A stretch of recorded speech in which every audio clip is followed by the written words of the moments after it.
மற்றொரு அண்மை செய்தி. சுதந்திர தினத்தன்று ஆளுநர் வழங்கும் தேநீர் விருந்தை திமுக புறக்கணிக்க இருக்கிறதாக தகவல் கிடைத்திருக்கிறது. ஏற்கனவே திமுக கூட்டணி கட்சிகள் புறக்கணிப்பதாக தெரிவித்திருந்த நிலையில் தற்போது திமுகவும் புறக்கணிக்கப் போவதாக தகவல் கிடைத்திருக்கிறது. சுதந்திர தினத்தன்று ஆளுநர் வழங்கும் தேநீர் விருந்தை திமுக புறக்கணிக்க இருப்பதாக தகவல் கிடைத்திருக்கிறது. விவரங்களுடன் இணைகிறார் செய்தியாளர் பாரிகார்த்திக். விவரம். வணக்கம். ஒவ்வொரு சுதந்திர தினம் மற்றும் குடியரசு தினத்துக்கு என்றும் அந்தந்த மாநில ஆளுநர்கள் தேநீர் விருந்து வழங்குவது வழக்கம். அதன் அடிப்படையிலே ஒவ்வொரு ஆண்டுக்கும் அழைப்பு ஆளுநர் மாளிகை மூலமாக கட்சிகளுக்கு விடப்படும். இந்நிலையில் ஏற்கனவே திமுக கூட்டணியை சேர்ந்த இந்திய கம்யூனிஸ்ட் மற்றும் மார்க்சிஸ்ட் கம்யூனிஸ்ட், விடுதலை சிறுத்தைகள் மற்றும் மதிமுக, காங்கிரஸ் உள்ளிட்ட திமுக கூட்டணியில் இருக்க கட்சிகள் புறக்கணித்த நிலையில் தற்போது ஆளுநர் அளிக்கக்கூடிய அந்த விருந்தை திமுக புறக்கணித்திருக்கிறது.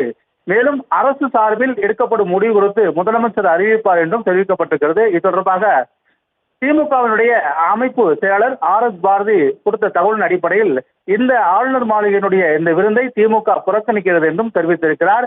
மேலும் திமுக புறக்கணித்த பொழுதும் அரசு சார்பாக புறக்கணிக்கப்படுமா என்ற கேள்வி குறித்து முதலமைச்சர் இன்று மாலை முடிவெடுப்பார் என்றும் தெரிவிக்கப்பட்டிருக்கிறது. இதன் மூலமாக ஆளுநருடைய இந்த தேநீர் விருந்தை திமுக புறக்கணித்திருக்கிறது.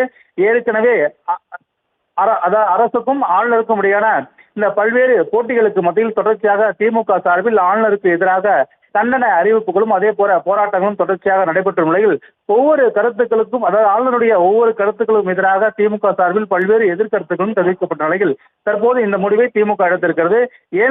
ஏற்கனவே ஒரு முறை திமுக சார்பில் இத்தகைய இந்த ஆளுநர் விருந்தை புறக்கணித்தது என்பது குறிப்பிடத்தக்கது. ஏற்கனவே இருக்கக்கூடிய சூழ்நிலை அடிப்படையில் மதிமுக, விடுதலை சிறுத்தைகள், இந்திய கம்யூனிஸ்ட் மற்றும் மார்க்சிஸ்ட் கம்யூனிஸ்ட், காங்கிரஸ் உள்ளிட்ட திமுகவுடைய கூட்டணி கட்சிகள் இந்த ஆளுநருடைய தேநீர் விருந்தை புறக்கணித்திருக்கின்றன.